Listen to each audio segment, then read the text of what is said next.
Good evening. Hello and welcome everyone to tonight's special virtual program called 49ers Make Good Trouble, From Campus Activism to the Ballot Box. My name is Ann Cooper Moore and I serve as the Dean of the J. Murray Atkins Library, which is the academic library on the campus of UNC Charlotte. Atkins Library is proud to partner with the Charlotte Mecklenburg Library to host tonight's event, which is part of their Engage 2020 series that seeks to connect the community in a conversation around the history of voting in the US and to spotlight the history of voting rights for women, particularly women of color. This event is part of Atkins Library's own voter engagement series, which has been put together by our Student Engagement Committee. This committee has previously hosted an online voter registration drive and developed an awesome resource guide for election 2020. Next Monday, Atkins Library will host a workshop about how to find credible and nonpartisan information about political candidates and issues to inform our community of student voters. You can visit our website to find more information and to register for next Monday's event. I want to give a special welcome to all of the UNC Charlotte students who are watching on Zoom or through CML's live stream. Students and young people have always been powerful agents of change, and tonight you'll hear from some of your own peers about ways they've used their voice and organize the support of others to work towards making our campus a more equitable, inclusive, and just place for all students. Tonight will be a rich evening of speakers and discussion. You will first learn about the history and the legacy of activism on UNC Charlotte's campus, and then hear from Charlotte City Council member Braxton Winston on his journey to make the city of Charlotte a better place for all its residents. Then we will welcome the current president of the campus's Black Student Union to moderate a panel with Councilmember Winston and an impressive lineup of faculty and students who have dedicated their time and energy to pushing for positive and meaningful change in the campus community.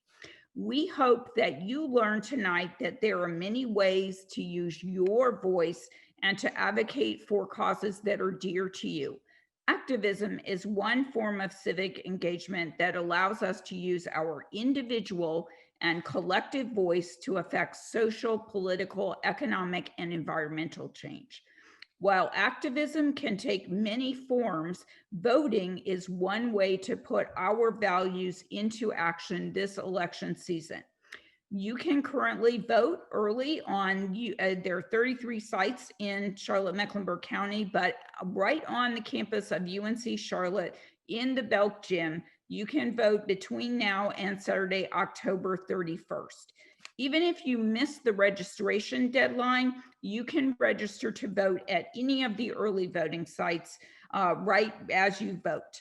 And just be sure to bring proof of residency. And even if you live somewhere else in the state, you're on campus at UNC Charlotte, you can register and vote here. If you decide to instead vote by mail, you have 1 week left to request your ballot. Please look to the 49er Democracy Experiences website or on our Election 2020 Research Guide on the Atkins Library website for more information on how to vote. Through your vote, your voice is heard. And without further ado, I want to turn it over to Atkins Library's instruction archivist, Randy Beam, who is going to talk about the legacy of activism on campus, illustrated with archival materials from our library's special collections and university archives. All right, hi everybody. Thanks, Anne, so much for that lovely introduction. So I'm going to share my screen and I'm going to talk to you all about the Black Student Union protests that occurred here on campus. So as we all know with Zoom, we have to wait to share a screen. So Just before we get started, like Ann mentioned, we're going to be focusing on some archival materials. So these materials come from a combination of Student Affairs Vice Chancellor Bonnie Cohn's papers and Chancellor Dean Colvard's records. And while these are the people who were in power at the time, these records really show the back and forth between the administration and the Black Student Union. And before I get started, I would like to acknowledge my colleague, Pamela Mason. She built a really great LibGuide that I've used to fill in parts of this presentation, as well as our Africana Studies / Social Sciences librarian, Bridget Sanders, who completed an oral history with Ben Chavis, the first president of the Black Student Union. And I used his oral history throughout just to get the students' perspective as well. So activism on campus. So this photograph on the left shows the first president of the Black Student Union, Ben Chavis, speaking to Charlotte City Councilman Sandy R. Jordan in front of the administration building during the student protests of the Black Student Union. And while I think definitely now during the present time, we may have this idea that student activism is a really recent phenomenon, student protests at universities were really an integral part of the 1960s and the issues around the Vietnam War as well as civil rights. At UNC Charlotte, one that has had a lasting impact on our campus was the Black Student Union protest that occurred in the spring of 1969. So really the starting point for this is a speech that Stokely Carmichael gives here at UNC Charlotte. So Stokely Carmichael, he later changed his name to Kwame Ture. He was a noted civil rights activist that held strong ties to the Black Power movement, and he was invited by Students for Action, Active Committee for Truth, Individualism, Opportunity Now, to give a speech in December 1968. His speech was seen as controversial, given his ties to the Black Power movement. And there was a rumor circulating that white students and white citizens of Charlotte would not be allowed admittance to see the speech. And that was definitely not true at all. They were going to let anybody who wanted to come to hear him speak in the doors. And the speech did contain some controversial topics, and it echoed the Black pride, the Black Power movement that sometimes intimidated folks. However, the speech also contained various lines around the Vietnam War. So the passage that I pulled from this speech here, now there are basically two types of violence, it says, because violence, there always be violence. There's revolutionary violence and there's counter-revolutionary violence. Revolutionary violence is violence which seeks to destroy a system and replace it with a new system which speaks to the desires of the masses of people. He goes on later in the speech to say that 2,500 American bases around the globe, so he's talking army bases, that's counter-revolutionary violence. The Viet Cong, that's revolutionary violence. So he sets up this parallel. And this speech is really seen as the beginning catalyst for this Black Student Union protests. But as you can see here on this slide, there are two different flyers that denote these visuals that they were going to hold on campus. So UNC Charlotte Students for Action were holding a visual for the first anniversary of the Orangeburg Massacre. The Orangeburg Massacre occurred on February 8th, 1968, so they were holding this in 1969. When the South Carolina Highway Patrol in Orangeburg, South Carolina, shot at protesters at South Carolina State University, it's a historically Black college, resulting in the murder of 3 Black students, Samuel Hammond Jr., Henry Smith, and Delano Middleton. And the Black Caucus of UNC Charlotte, which was the precursor to the Black Student Union, requested a Black flag be flown on the campus's flagpole to commemorate the anniversary of the Orangeburg Massacre.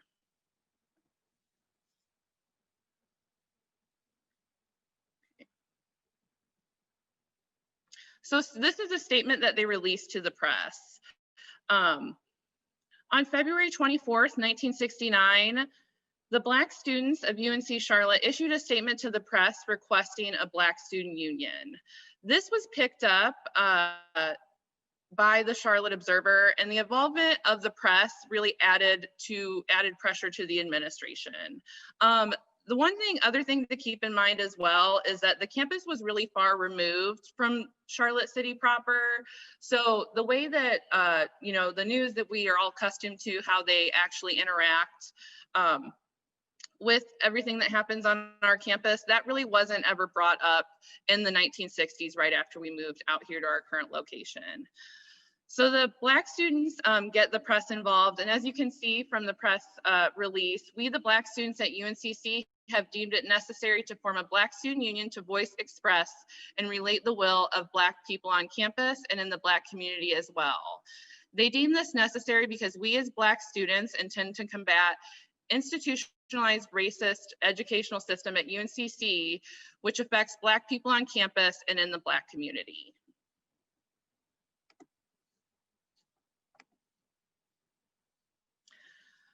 So on February 26, 1969, the Black Student Union brings forth a list of 10 demands to the administration. Now, this is an occurrence that a lot of folks talk about in relation to the Black Student Union. And they deliver this to Bonnie Cohn, who at the time is serving as the Vice Chancellor of Student Affairs. The copy we hold in the archives is on onion skin, so it's a very thin, it was like a precursor to copy paper, so it's very thin, and it didn't necessarily pick up all the typewriting. So, so that's why you really can't read it. However, I do like that she notes up at the top, received 2/26/1969 at 11:46 a.m. So I'm just gonna read the list of the 10 demands to you. We demand an education that relates the Black student to his history, where the education requirements are changed to include the Black Studies program to be controlled by Black students and Black faculty. We demand that at the state-supported institution, that the Black student population be increased and maintained at the percentage of Black people in the state of North Carolina. We demand that Black faculty members and Black administration be employed by the university immediately. We demand that non-academic employees receive a minimum of $2 an hour, this is in 1969, for a 40-hour work week, and that all overtime receive time and a half. We demand the extinction of the present grading system for the academic evaluation of Black students. We demand the employment of pass-fail grading system for Black students in all courses, and demand the availability of tutors for courses when needed by Black students. We demand that the academic achievement of Black students in high school be the only basis for admission to the university. We demand that the administration publicly denounce Governor Scott's police state policy towards state-sponsored schools. We demand that all racist members of the faculty and administration be dismissed immediately. We demand that the university acknowledge that the Black student union has the power to determine the destinies of Black students. And we demand the immediate response from the administration, since that the deadline for all the demands to be met is Monday, March 3rd, 1969.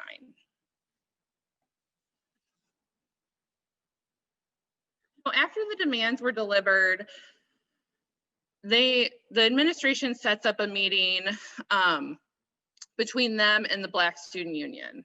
Vice Chancellor McInerney depicts the meeting.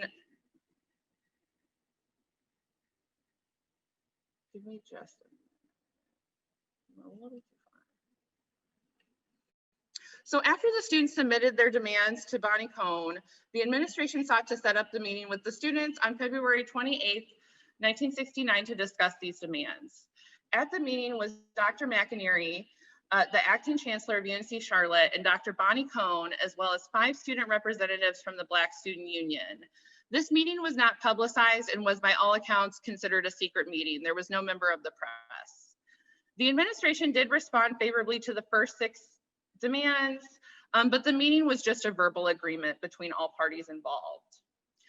However, on March 3rd, when their demands were not met, the Black Student Union held a protest rally, originally called a support rally, around the campus flagpole, which led to the students holding a sit-in in the administration building.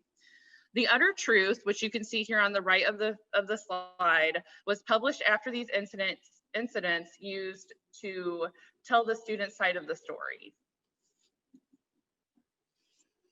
So McInerney comes out with, came out the morning after the demonstration, and he lays forth a memorandum. Now, he did mention in this memorandum that some of the demands were attempting to be met by the administration in good faith. So the university was already in talks with Professor Dubé from JCSU to start a Black Studies program, and a lot of faculty and administration were really fed up with the public, with the grading system.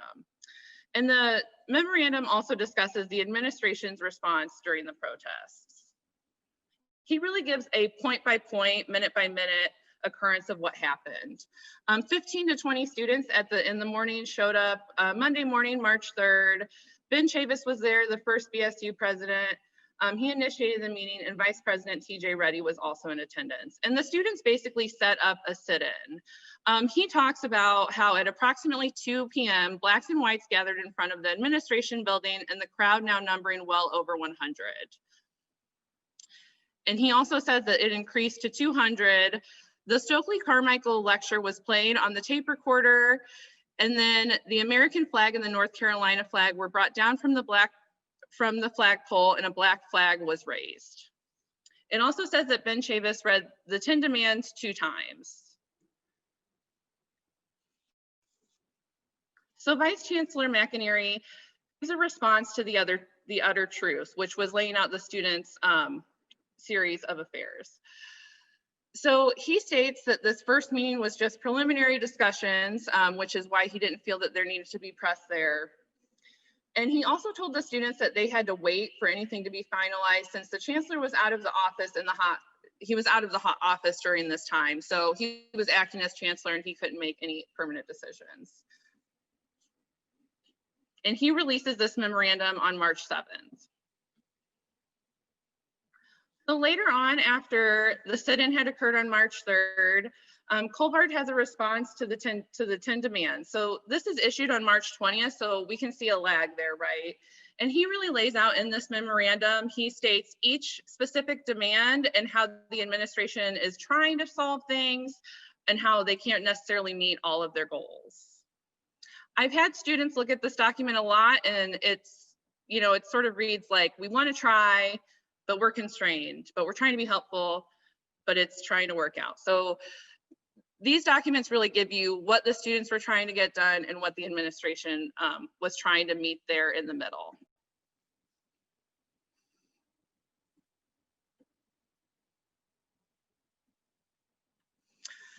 And a lot of times when we talk about on-campus protests, sometimes they're really misinterpreted as a calling card for fear, when it was really a pathway to progress. And the following things really great came out of this time period. So African-American student enrollment increased. When these protests occurred, it was there were only 50 African-American students on campus out of a population of 2,300. The formation of the Black Student Union and their continued strength on campus, they're a really great force for change on our campus, and they do such great involvement, so they are still going strong. Continued activism from the leaders of the Black Student Union protests. So Ben Chavis and TJ Reddy were both wrongfully imprisoned during a time, and Ben Chavis was a member of Wilmington 10, and TJ Reddy was a member of the Charlotte 3. And they still were very involved in activism. TJ Reddy's papers really show his activism still when he was incarcerated by helping out with the North Carolina Prisoners Labor Union. And if you all are interested in art, that intersection of art and activism, there's a great panel that's coming up December 2nd at 4 p.m. that the library is hosting, talking about that. And we also have the creation of the Africana Studies program as well. There were other social movements on campus too. So in October of 1969, just after this incident occurred, the SGA held various resolutions for anti-war protests.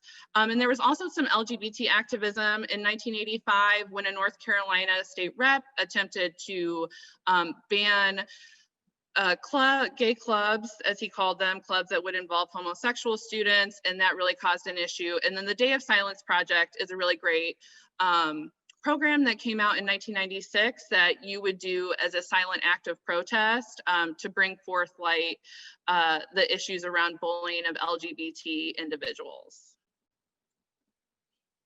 And I just really wanted to leave us with this quote from Ben Chavis. He talks about his time as a student, and he says, "You have to understand, I think UNCC as it grew was trying to redefine its own identity. You know, I had the chance to attend UNCC in its formative years, and I think that because it was in its formative years, I think the university was probably a little more able on how to handle people like me as a student." So he talks about that huge growing that he was able to do. So I just want to thank everyone for giving me the opportunity to discuss the Black Student Union protests at UNC Charlotte. I always think it's a great way to get students involved and excited about something that happened on campus. And I'm now going to introduce someone who knows a lot about good trouble, and that's City Council Member at Large, Braxton Winston. Winston attended Davidson College and became known in Charlotte from his role in the 2016 protests that occurred after the Keith Lamont Scott police shooting. And Winston propelled his activism to the ballot box and was elected to the Charlotte City Council in 2017. While I could write a larger biography of City Council Member Braxton Winston, I would love to simply use his Twitter bio as any good millennial might. That includes father, stagehand, coach, Charlotte City Council Member at Large. I'm very happy to welcome Council Member Winston to discuss his journey from activist to government official. Thank you very much, Randy, Dean Cooper, the entire Charlotte 49er family and Charlotte Mecklenburg Library. I appreciate you all continuing to keep me engaged and honoring me with being part of your programming. As Randy said, my college degree does say Davidson College, but I took the extended non-traditional path, and I spent a year towards my degree at UNC Charlotte. So I do, in fact, I consider the 49er family part of my family. I definitely want to get to the panel discussion so that we can, hear from some of the students and young activists and faculty, and we can facilitate that conversation. So I won't take too much time, but I don't want to rehash my whole entire life and everything like that. But I guess I'll start with a question that I've asked myself a lot over the past few years. What is an activist? What is activism? This is a label that I've had a lot of labels put on me, and it's a label that I've had put on me, being an activist. And about 4 years ago, after the death of Keith Lamont Scott, I did not necessarily consider myself an activist. I was just out there as a concerned citizen, as a father of young children, as somebody like Mr. Scott, who was responsible for dropping his kids off to school or picking them up from the school bus. I didn't know how to answer some of the questions that I had that could have come up to my children. So I decided to figure out how to get some answers to those questions. And I did that by asking the people that were in charge. And through that, I gained a platform. People found solidarity in the message that I was putting forth. And so people started asking me to use my platform to amplify their voice. And I think that's what an activist is. An activist is somebody who uses a platform that others don't have to amplify those other voices.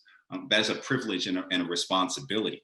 It's a privilege and a responsibility that a lot of people started giving me in our community. But I will say, you don't have to be run for office or lead a protest to use your platform and position to amplify the voices of others. I think we all can see how we have opportunities within our families, within our workplaces, within our social circles to speak up and act on behalf of others that don't have the same influence over others. And I think that is what an activist is. When that label kind of really started to get put upon me, it was something that was burdensome, to be completely honest. It involved a severe change in my lifestyle. I am a father of 3 children. I was a father of 3 children at that time. So this duty to amplify, this privilege and responsibility meant certain changes and sacrifices were made to facilitate that. So as I found myself in this position, I started to ask myself, well, how do I make these sacrifices worth it? I knew that I didn't want people just to follow a picture or a certain voice or a certain image. The reason why I stepped out and voiced my concerns as a citizen to my government was because I wanted to see those things change. And being, I look at things through a cultural or historical lens. I graduated with a degree at Davidson College in anthropology. And, in anthropology, we look at things through a cultural lens. And, a simple way that I define a cultural lens is how you do what you do. And for the changes that I wanted to see in my community, in my city, in my state, in my country, the cultural change that I saw was that we are a culture of laws and policy. That's how we go about getting things done or doing things in the United States of America. So if the things that I wanted to see change, the only way that they were going to change was if they were affected at the government and policy level. So I saw the opportunity to turn my activism into actions that could change, was to enter government to make those policy and governance changes. And I saw that the role of an activist did translate in government at the elected representative position. And this is a question that I got asked a lot, especially, I continue to get asked, but I got asked, especially right when I was decided to run, and after I was elected. Should your elected representative, should your city council member be an activist? Well, I think that there is one clear yes. Yes to that. It is the inherent role of government to protect those who are most vulnerable, those that are not equitably represented at the table, to speak on their behalf and amplify their voices and find ways to level the playing field, to make life more equitable for that pursuit of happiness that we all have a right to as Americans. But you don't want your elected representative to be only an activist, right?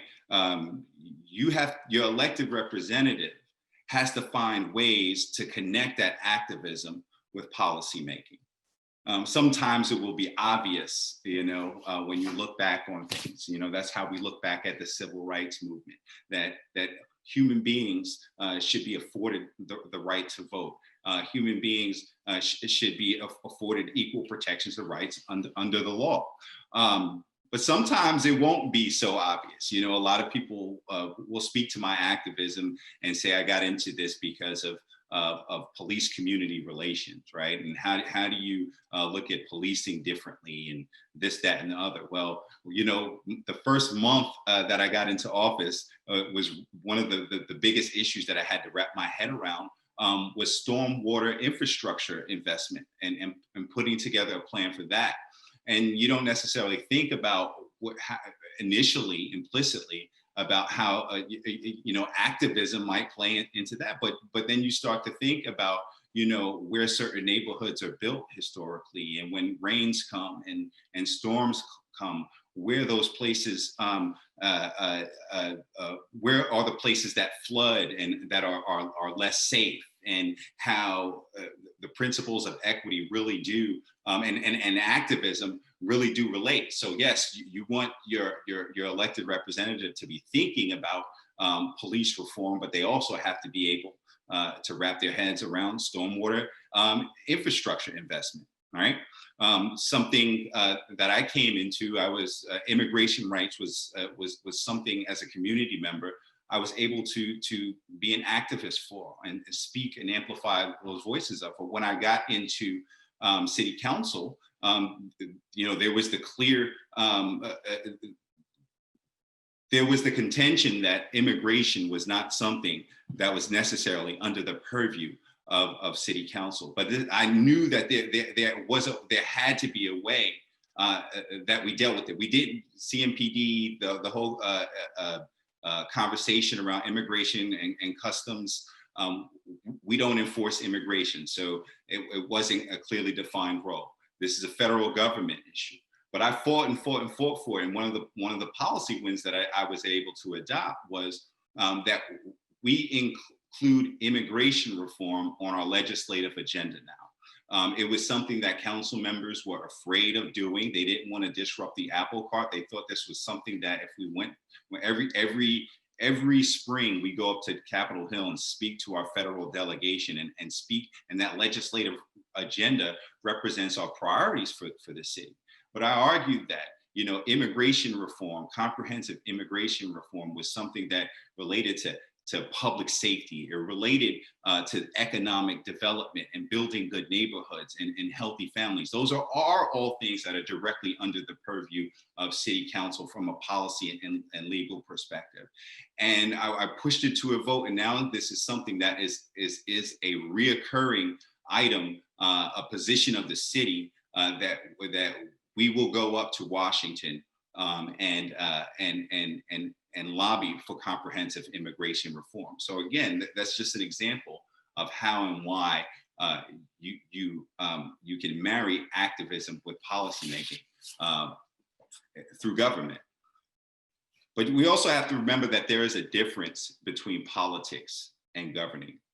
The only thing worse than not having people in the place to make decisions that are to the best of your interests is getting people into places like city council, senate, and government. And they miss opportunities to govern in your interests because they are not paying attention to the work, or they get too roiled up in their own politics that they miss opportunities. Our politics, again, our politics are what we campaign on, and they are supposed to inform you of how we make the myriad of decisions that we are asked to make during our terms. Yes, some might be directly related to the ideas of activism, but some might be something like that stormwater infrastructure investment. But before I was elected, I realized that I did, in my role of a concerned citizen, when I started showing up and trying to hold my government accountable, I realized that I did not know how to do that. I did not know that the mayor or city council could not directly tell the police chief what to do. I didn't know that the county was over health and human services, and that's not a city issue, or that only the sheriff was the only elected official that created policies that govern our jails. I realized that in order to hold my government accountable, I needed to know the jobs of the government that govern me. So I set out on a mission to increase my civic intelligence. And I think that's something that we all can and have to do, especially those of us that operate within the space of activism or activists.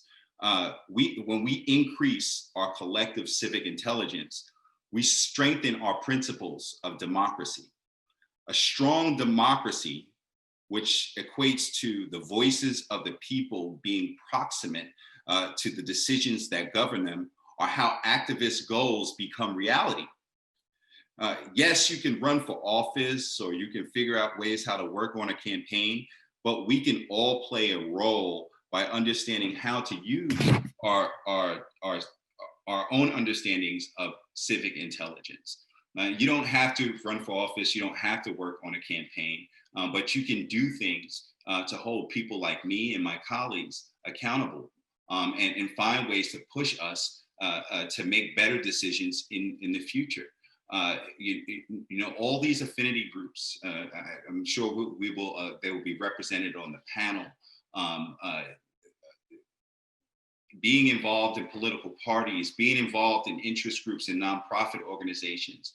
Learn what spaces in government govern your place, and what are those levers, what are those pressure points within the system that you need your representative to be intelligent about, to be informed about, and have the political will to make decisions on. Sometimes those decisions are going to feel like a bit of trouble, a bit of good trouble. When you try to interrupt systems, people are not going to like that. So, but if you are civically intelligent, you know the roles, and you can hold people like myself to our understandings of the civic processes that govern us and the power that we have to create change. We can see more of these activist principles, these voices that need amplification. We can find solutions to the problems that they have to make this a more equitable, accessible, interconnected city, state, and country. So hopefully we can talk a little bit more about that. So now I would like to bring Jada Flowers, president of the Black Student Union at UNC Charlotte, will join us to moderate a panel of student and community activists. Hi, everyone. Thank you so much, Councilman Winston, for that wonderful, those wonderful words. We really do appreciate it, and I've been watching your work, and I really do appreciate what you've been doing. So to go ahead and get this panel started off, this is for all of our panel members. Please tell us a little bit about your background and how you have worked to make good trouble on campus or in the community, and what inspired you to get involved in activism.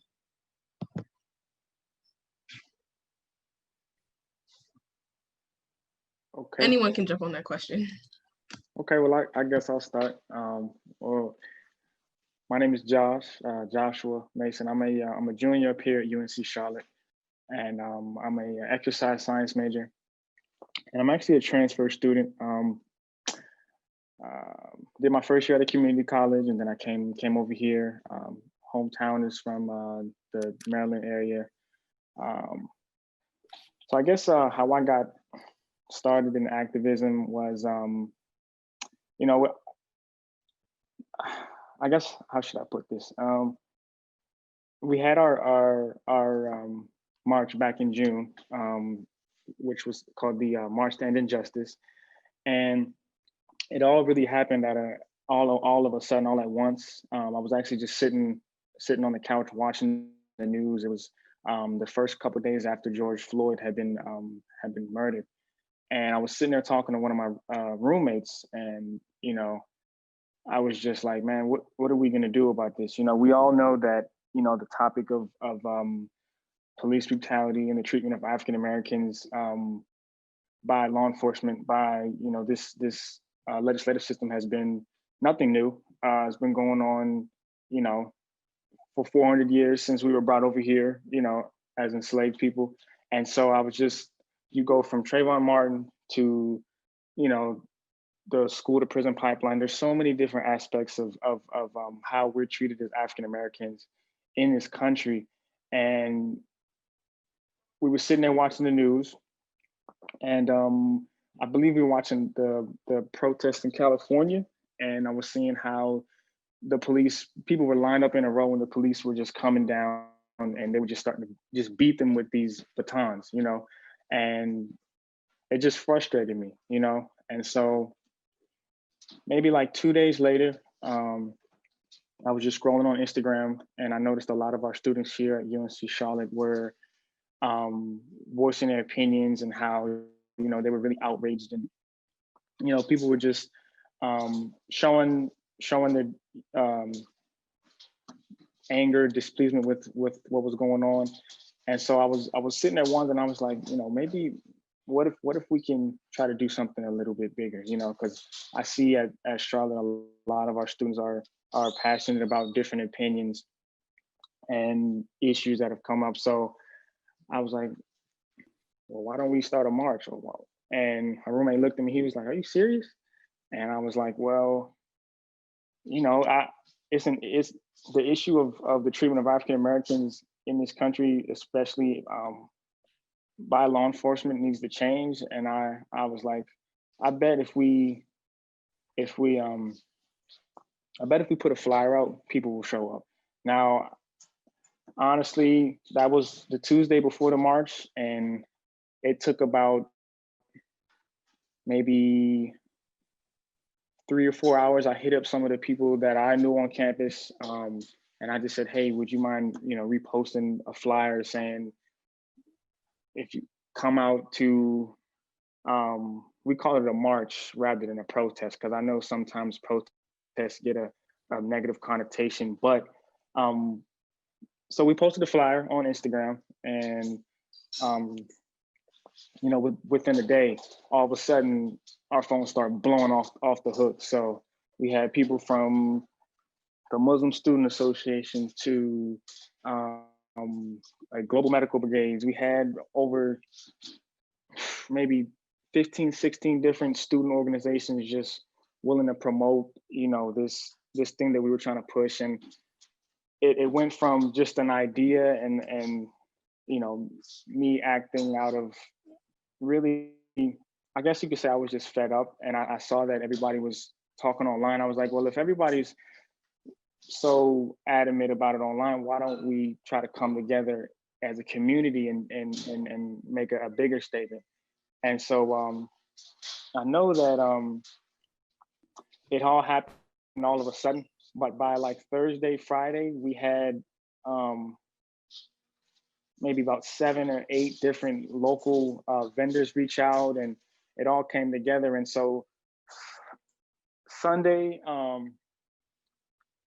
we showed up, and we were only expecting, I didn't expect anybody to come. I expected maybe like at best 40 or 50 people to show up. And within 30 minutes, the entire parking lot in front of Five Guys was just filled with people. And it was amazing. And so I know it was a little bit interesting because, with COVID going on, some people were skeptical. I, even myself, didn't really know how to go about it. But, we stressed the importance of masks. Sorry, that's the microwave going on in the background. But we stressed the importance of masks. And we had like a little station where people would just, the volunteers that came out, we would just make sure everybody had a mask on and everybody tried to stay as socially distanced as possible. And then we marched, and by the time we crossed down to past the Lynx rail, we decided to march down Tryon all the way down to the stoplight, and then we made a right. I forgot what the name of the road was. Me and one of my friends, we just turned around, and you saw nothing but people filling the entire road of North Tryon, and it was just amazing. And it just showed me that UNC Charlotte is a school that really, when we're passionate about something, we show out. And it was just amazing to see the amount of support we got. And the main thing was that it was peaceful. I know a couple of days before, there was some protests down in or uptown, and some people were messaging me and saying, well, what's going on? Like, how do you know it's going to be peaceful? And we don't want to come because the police there were some people that got beat up downtown. And I think the main thing that made it flow so smoothly is that the element of unity. And that's what I wanted to kind of bring home in in setting up the march. That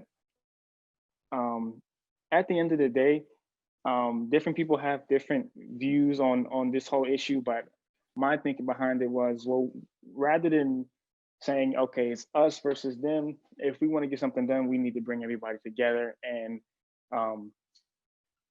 it was amazing. And so change, I would say change starts from the top down. And so we were able to, I was kind of able to use, I don't really have a platform. I'm not really a part of any organizations on campus, but I was able to use my Instagram post to bring everybody together and kind of, the main message was that social media is definitely a platform. Yeah, you're right. That's true. Not everybody has the same following or engaged following. True. And I think again, I think just the people the other students that I knew that kind of helped me push it out. It was kind of a collective effort, because without me reaching out to everybody, not everybody would have known, especially with everybody kind of being not on campus. And so, the main thing I was stressing was that change to find out who your local elected officials are, who are your elected, your city council men or women, who's your local mayors, and you got to kind of be proactive, see what their values are. Like Councilman Winston was saying, that these people work for the citizens, the people, and so if you want things to change, you have to start with policy. So emails, learning about the laws. The two main points I stressed were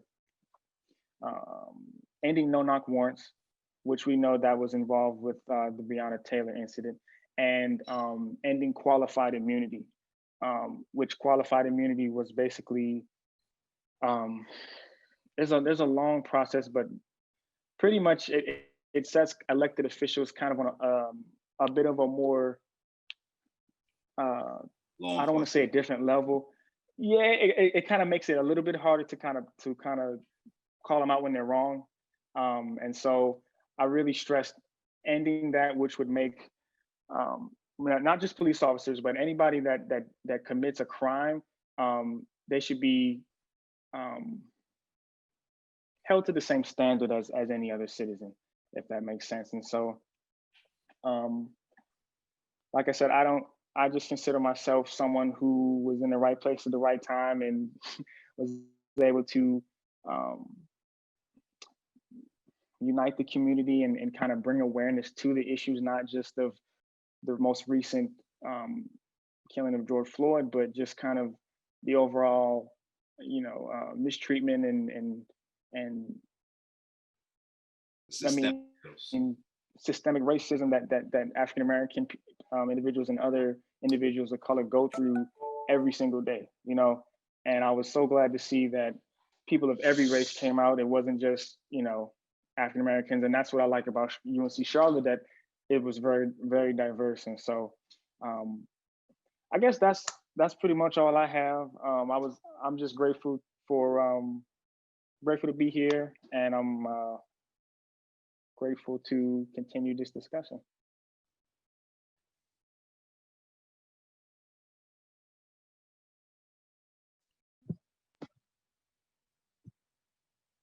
All right, well, I guess I'll follow that. My name is Dick Beekman. I am currently a sophomore at UNC Charlotte. I'm currently serving as the president pro temp of the Student Senate within the Student Government Association.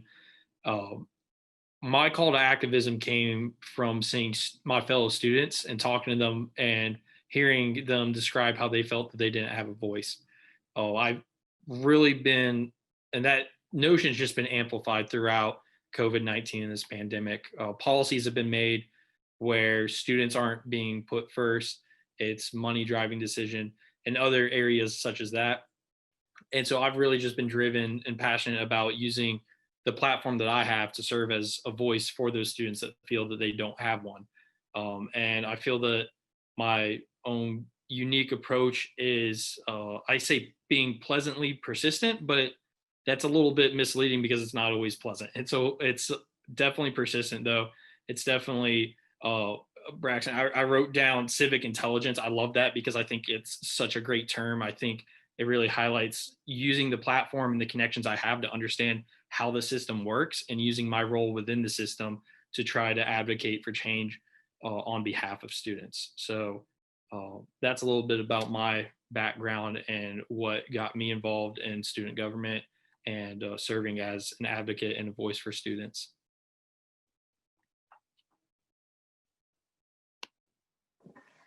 I can go.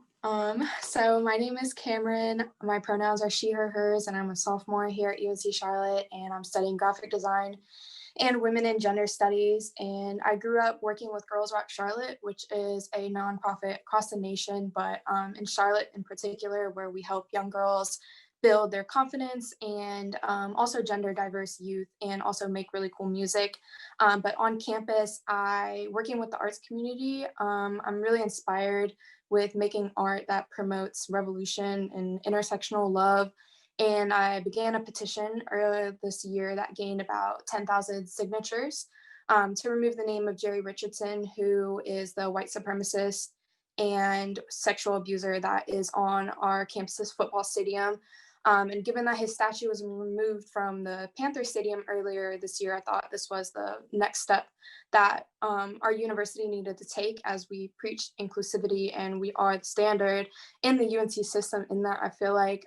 So I use my art skills to make a bunch of infographics and circulate really good information about who this man was and who these people were across all of our campuses in the UNC system. So it started at UNC Charlotte and it kind of turned into UNC system-wide, which is about 17 universities. And with that, I wanted to make sure that I wasn't just acknowledging the short end of the stick, but also that it's not just a name on campus, but it's also that our faculty and students need to know that we have so many courses to offer that can teach intersectional love and help students unlearn really, and rather than learn all those implicit biases that we have on our campus. So it's not just about the name. And so since then, a lot of names have been removed. Jerry Richardson still has not because of contracts and financial obligations, but lots of names across UNC and NC State and statues have been taken down, which is a really awesome thing that's happened from this recognition and reaching out to so many chancellors and deans and Black student unions, university NAACPs, and student government associations and LGBTQ associations from all of these universities. I wanted this to be their platform.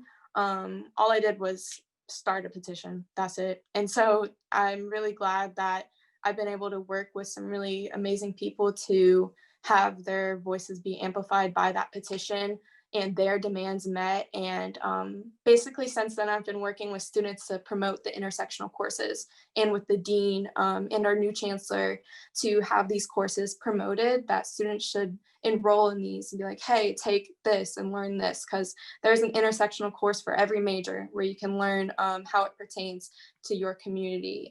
So that's what I'm doing now. That's how I got involved.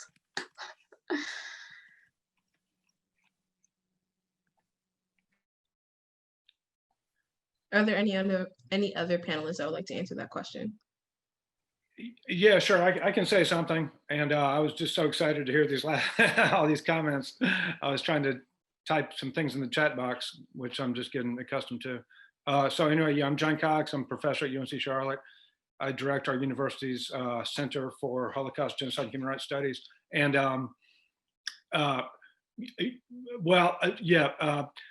when I was thinking about this event, and in the emails that said, like, what are a couple lessons you might impart, especially like an old dude like me who's been an activist for 35 years. And I was going to say, most important thing I've learned is to listen and to shut the hell up. Okay. And right now I'm sitting here and I could talk for an hour because I'm so excited to hear just the things that people have said. But instead, I'm going to talk for like 2 minutes because otherwise I would be violating my advice, which is to listen. Okay, which is the one thing I've learned that's made me a more effective activist over the years, is to listen and learn and to not and so on. But I'll just say real quickly, just two small points, because I first really, I think, became activated, so to speak, because of, I grew up in Greensboro, about a mile away from the Woolworth department store, and where some young folks from A&T. Josh, when you were talking, it just reminded me really of those 4 young men from A&T. There's a lot to be said for righteous indignation and just a burning hatred of injustice and just being fed up, and that's kind of, what you were expressing. You were talking about just after the public lynching of George Floyd.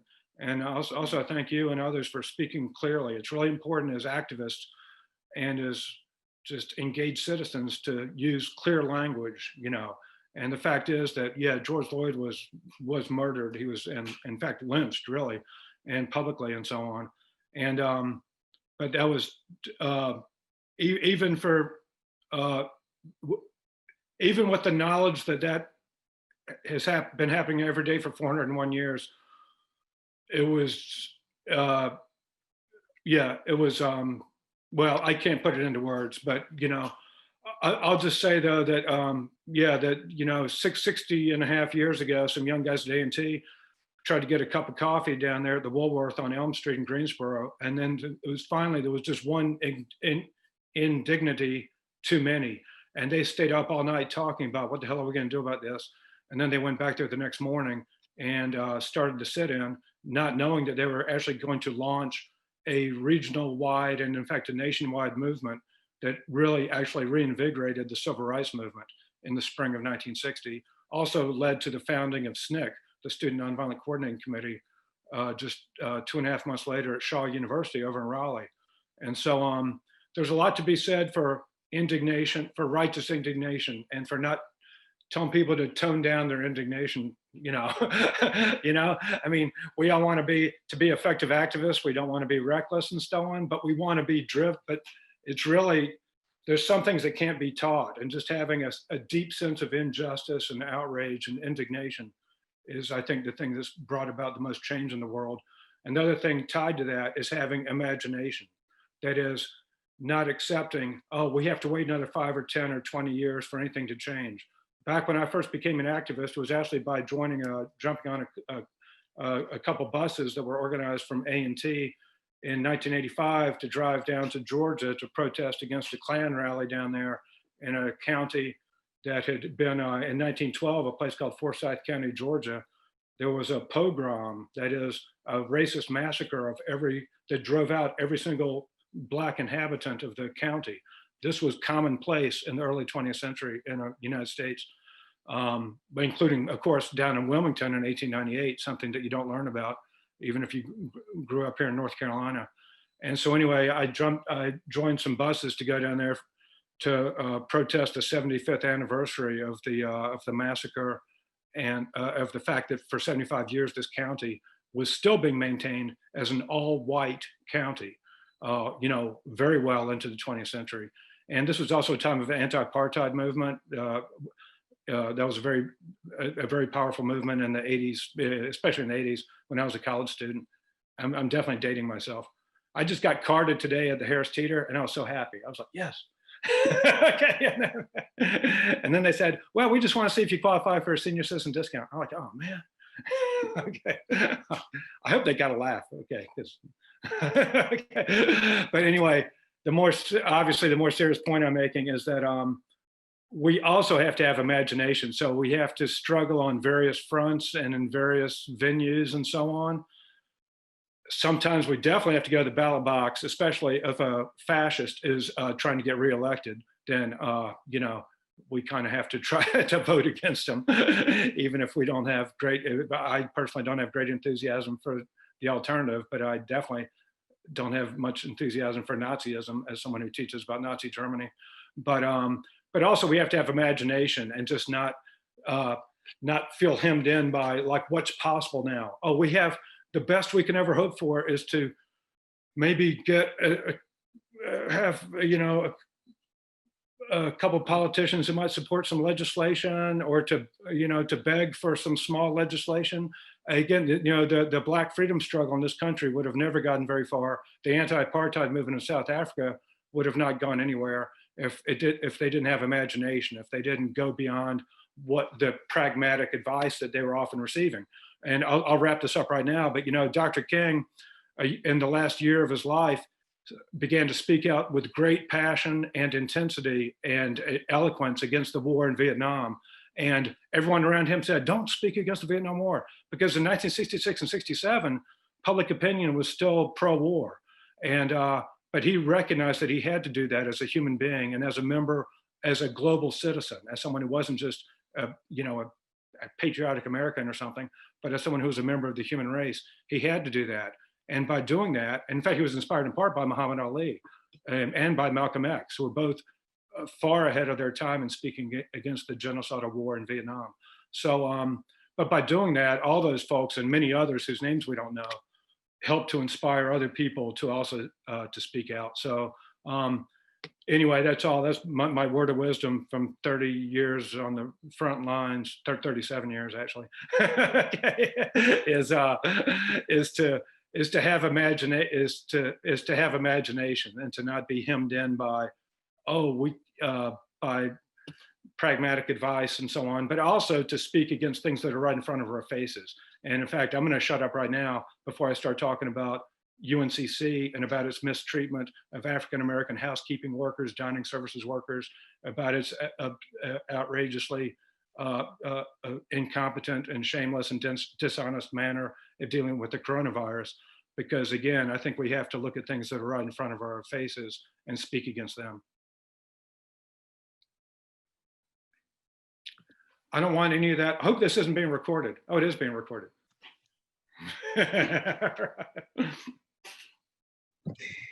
Thank you so much for those words, Mr. Cox. We're gonna go ahead and move on to the next question, which is, since you've started your activism, what is the most important thing you've learned about the cause you're fighting for and about yourself?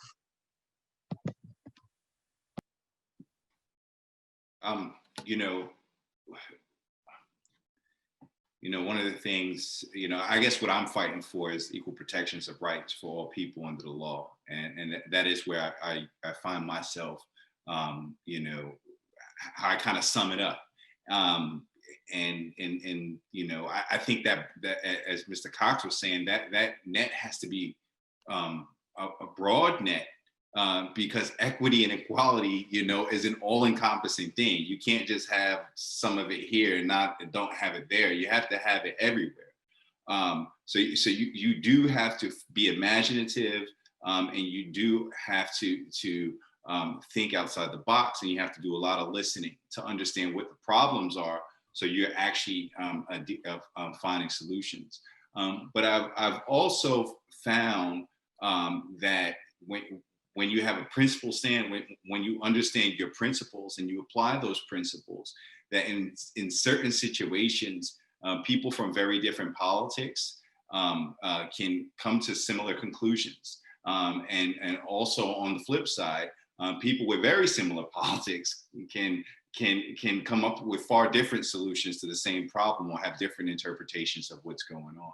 I think the most important thing is that is not necessarily that we can agree on the solutions, but that we can at least acknowledge that there's a problem, and we take those different approaches and have honest conversation, and have honest radical work to find those solutions. But too often right now, and this is why I wanted to, in my words, I wanted to really get us to think about the difference between politics and governing, is that those two things are on top of each other and they're the same thing. So a lot of times we can't even acknowledge that there's a problem to put it on the table, and to work on it. There's no work being done. One analogy, one story, a metaphor analogy or whatever that I use is like, you sit the Catholic Church on one side of the table and Planned Parenthood, and you're not going to put abortion on the table, because those two sides are not going to agree to anything there in that approach. But if you put that there's an issue with access to women's health care, to put on the agenda, how do we eradicate cervical cancer, or or provide access to healthcare for women in certain situations. Those are things that those two entities that are radically different can find common ground on. So that is really where the focus needs to be. May I? I'm a graduate of UNC Charlotte and a longtime journalist here in Charlotte. I've covered a lot of protests in my time, including Occupy Charlotte, which was encamped here in Charlotte across the street from the main police department for about 3 months, almost a decade ago.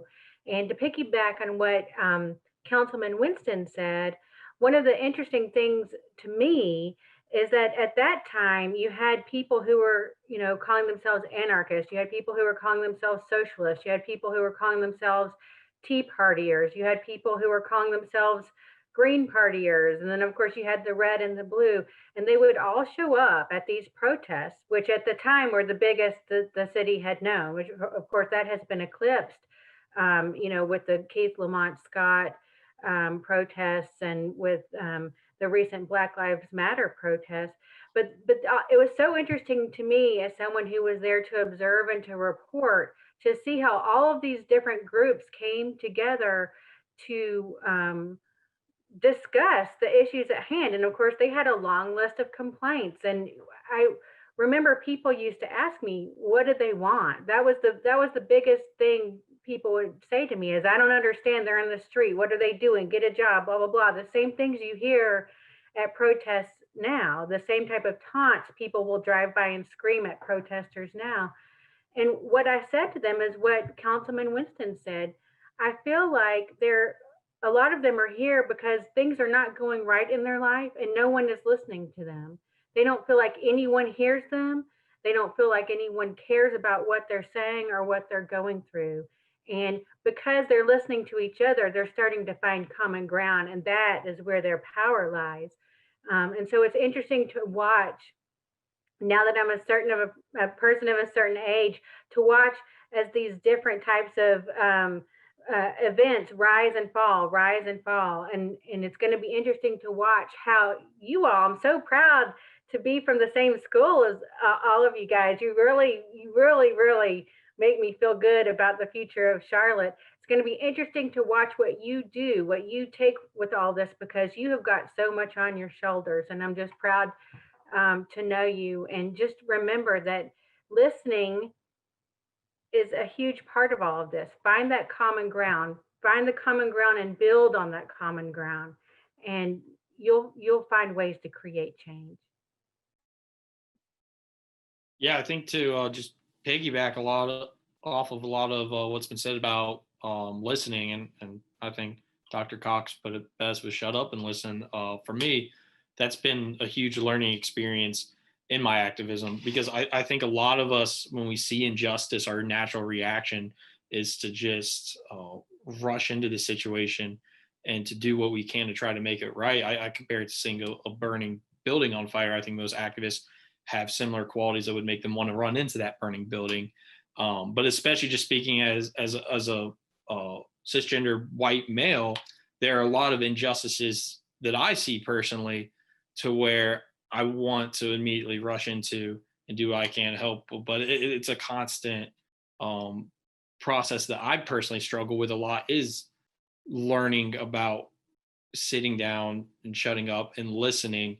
And it was very difficult at first. It continues to be difficult. But what I find when I do that is that I'll never understand a lot of the injustices that go on, but I learn about them. And I find a way to not speak for other groups, but to use my platform to amplify their voices as opposed to it being my voice. And so that's been something that, I guess, to answer the question, what I've learned about myself is there's a lot that I don't understand. There's a lot that I never will understand, but that doesn't mean that you can't help. It just means that you need to learn when to steal Dr. Cox's phrase again, shut up and listen, so that you can use the privilege that you have and the platform that you have to help those that may not have the same.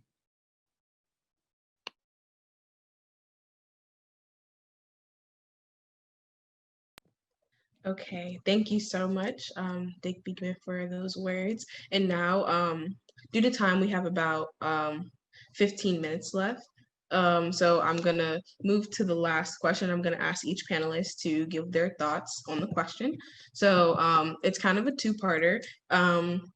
What are some issues that are being discussed in relation to the 2020 election that are particularly important to you, and why should we vote? I'll start. I mean, I think Mr. Cox kind of was getting at it. We have a literally white supremacy on the ticket, and it should be as clear that we're not in. This is not an election about politics. You know, Donald Trump at the top of the ticket has no political necessary leanings that you can define as an agenda. This is about chaos. This is about the democratic principles. And this is, you know, America has never been about who we are right now or who we once were, but who we could become. And if we don't change the direction that we're on with this election, and then do the work on to start November 4th to hold those folks accountable, our potential is going to be very dim. So vote against white supremacy on November 3rd. For the past year for Queen City Nerve, I've been writing a column about the history of the women's suffrage movement, and then it kind of evolved into how do you vote? Here's how to vote, please vote. And the last column just came out and it was, don't stop at voting, please continue, please become the next Braxton Winston, please pay attention to city council, county commission, the General Assembly, all of these public races, all of these judges that are on the ballot, they all really matter and make a difference in your everyday life and in the lives of others that you know. So I would say, what are some issues that are being discussed? I mean, the obvious ones aside, the racial issues, the pandemic issues, I want you all to understand that on the 100th anniversary of women finally gaining the right to vote, and so many people like myself even learning that Black women started the fight for all of us to have the right to vote, you know, decades before the white women started and took credit away from them. I mean, I want you to understand that this is a 200-year fight for us to have the right to vote, we women, and we are the ones that are most likely to decide this race this year. If you know, go out and read about it. Women, Black women, we have so much power, and we've always had so much power. And you know, we're celebrating our 100th anniversary this year, and I just want everyone to remember how hard so many people fought. Some people lived their entire lives fighting for the right for us to vote without seeing that become a reality. Some people were tortured, some people died. Please, it is our civic duty. I'm personally begging you to vote. I hope you're planning to vote if you haven't already, and that you're encouraging others around you to vote. And it's just the most important thing that you can do right now if you want to see change in the world. But again, please don't stop at voting. Please continue to be engaged.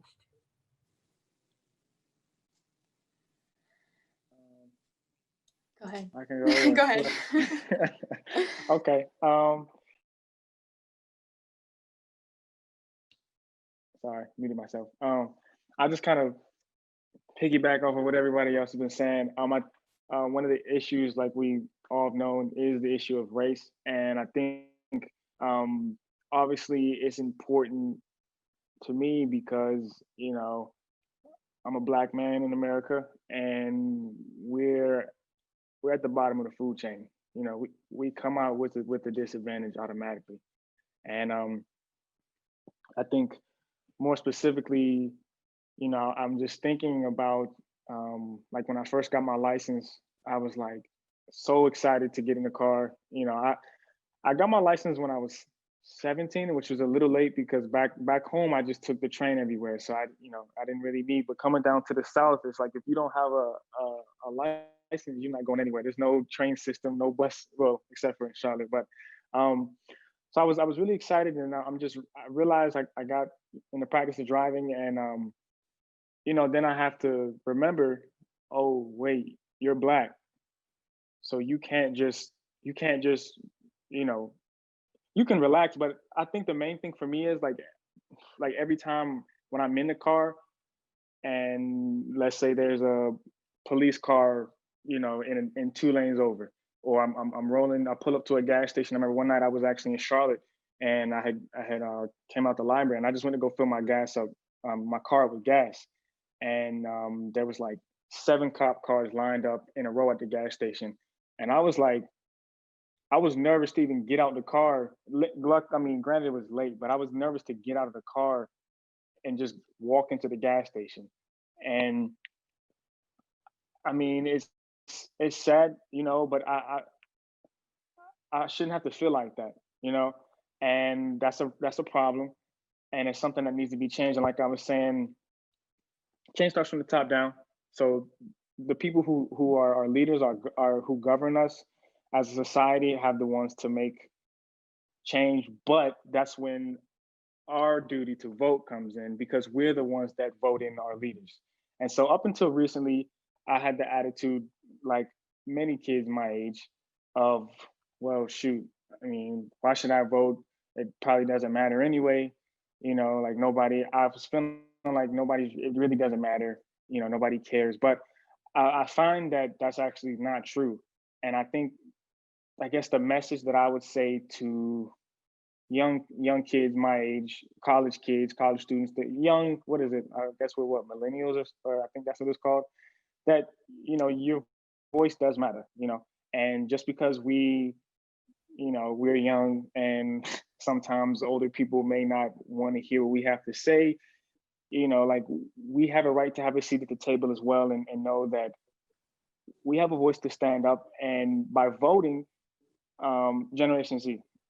Exactly. By voting, we can take steps in the right direction to move forward. And so, yeah, my lesson, which I had to learn myself, is just to just remember that we're part of our part in voting is very important, and that we shouldn't shy back just because of our youth, if that makes any sense. So that's it. I wanted to say that a lot of the issues that are on the ballot right now are not necessarily political issues at all, and they're they're emotionally exhausting for a lot of people that they affect, and that's not okay either. And it's important to vote because we have a systemically and systematically corrupt society, and it's important to vote because it's a privilege to be able to vote, and saying that you won't vote is the mindset that takes away the voice of someone who can't. And it's really important to make sure that you note that this is a non-exhaustive process. And as a leftist, I understand how the two-party system is so corrupt, and it makes you not want to vote at all, not use your voice. But that's selfish, and that doesn't allow those who can't be heard this upcoming election, who these issues may really directly affect them the most. It's selfish. So it's very important to vote this upcoming election, no matter your beliefs. Yeah. Yeah, for me, I mean, this isn't an election about issues. This is an election about morality. And we have on one side a white supremacist who won't even come out. Not only will he fail to condemn white supremacy, but he'll do the exact opposite and invigorate and excite that base. So for me, that's what this boils down to. And that's why it's so important to vote, especially, again, for a lot of people that look like me and come from my background. It's an opportunity to use your privilege to elevate those who historically have not had the same right.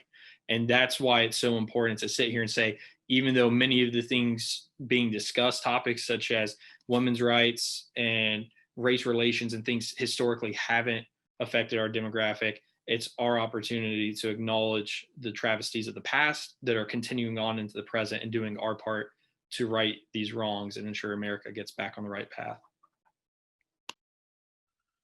And hey, I'll just speak for 10 seconds. I'll act upon my earlier advice to shut up and listen, because all of you, those are all really powerful, eloquent statements. So there's nothing else to say except that I think like Cameron and some others, I've spent my entire adult life arguing against putting faith in the ballot box and arguing that real change comes through struggle, through mass movements and so on.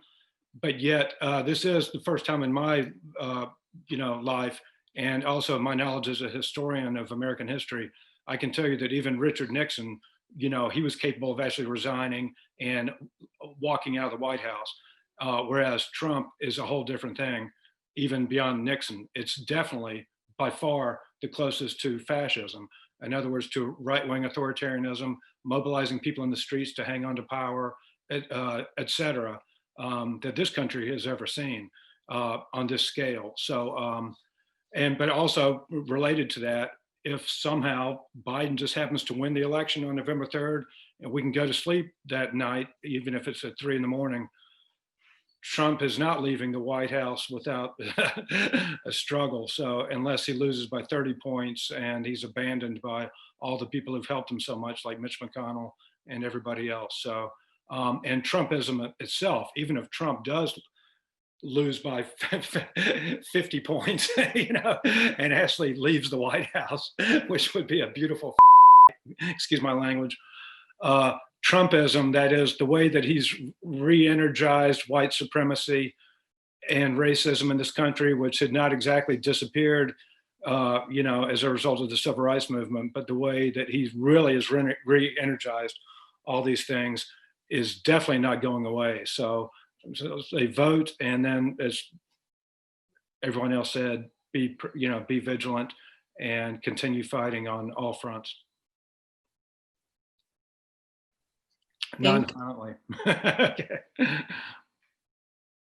I want to say thank you to all of the panelists for answering all these questions. Thank you so much for all of your insight and your wonderful words, and thank you for all the work you do. I will now pass it off to Ms. Martha Yesowicz.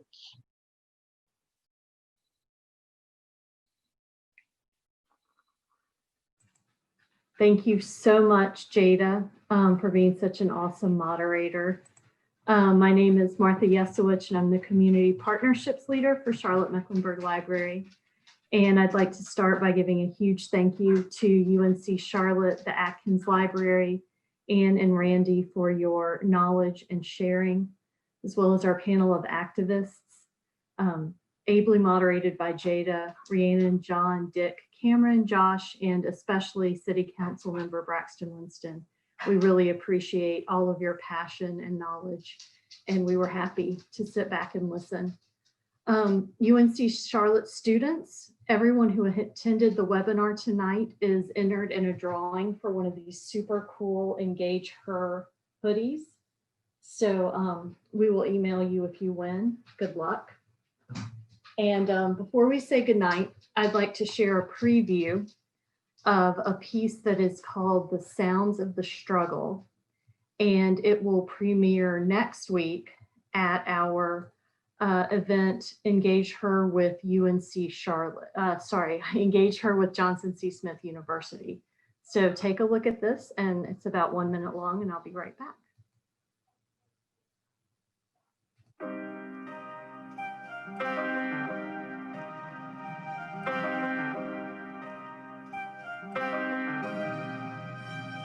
You work for me. You work for me.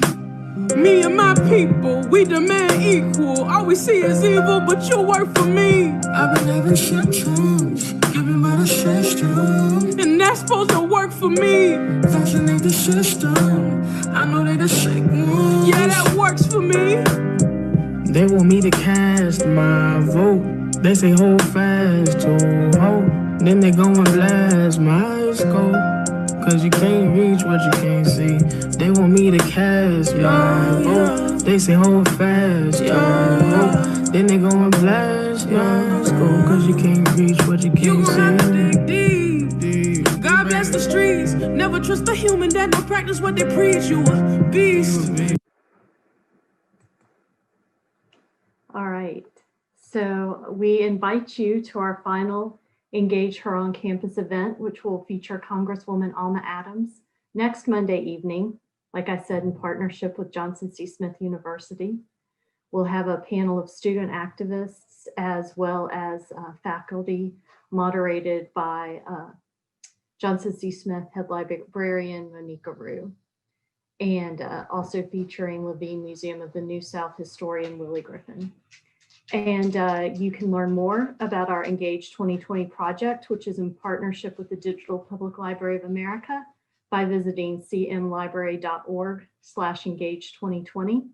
And finally, like everyone has said, please get out there and vote, and we'll say good night. Thank you so much for being here.